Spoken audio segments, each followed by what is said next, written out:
Koh-Lanta, la garde à vue de l'agresseur présumé a été levée, aucune charge. Dès son retour en France, Eddie Guiot, accusé d'avoir sexuellement agressé Candide Renard sur le tournage de la prochaine saison de Koh-Lanta, avait été placé en garde à vue. Une garde à vue qui a depuis été levée. Le tournage de la 19e saison de Koh-Lanta a été annulé.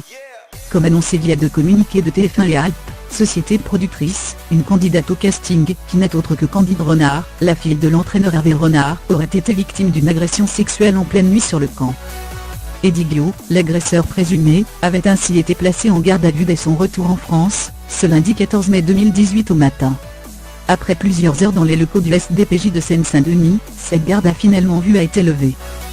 Il n'y a pas eu de confrontation entre Eddie et Candide et aucune poursuite n'a été retenue contre l'aventurier.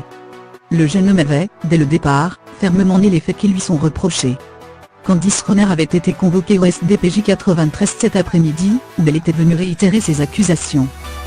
Les policiers n'ont pourtant pas jugé nécessaire de la confronter à Eddie Guiot. C'est donc en homme totalement libre qu'Eddie Guiot est rentré chez lui, sans aucune contrainte, ni convocation ultérieure. Le parquet de Nancy reprendra l'affaire, Eddie Guiot étant domicilié en Meurthe-et-Moselle. D'autres candidats, Aurélie et Fabien J., présents au moment de l'agression présumée, se sont également exprimés. D'après les informations de nos confrères de BFM TV, le dénommé Fabien contredit la version de Candide Renard. Et, d'après nos confrères de Closet, c'est Aurélie, et non la victime présumée, qui a fait appel à la production à l'aide du talkie-walkie. Rappelons que les deux candidats de Koh-Lanta ont chacun fait appel à des avocats habitués des affaires médiatisées. La jeune femme de 21 ans aura ainsi recours au service du cabinet d'Hervé Tomim, qui défend notamment les intérêts de Laura Smet dans l'affaire de l'héritage de Johnny Hallyday.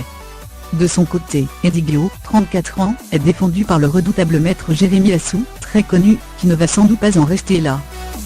Si Candide Renard ne s'est, pour l'heure, pas exprimé publiquement au sujet de l'affaire, son père Hervé Renard, entraîneur de l'équipe nationale du Maroc, avait fait savoir auprès de nos confrères du Parisien qu'il y aurait des poursuites judiciaires.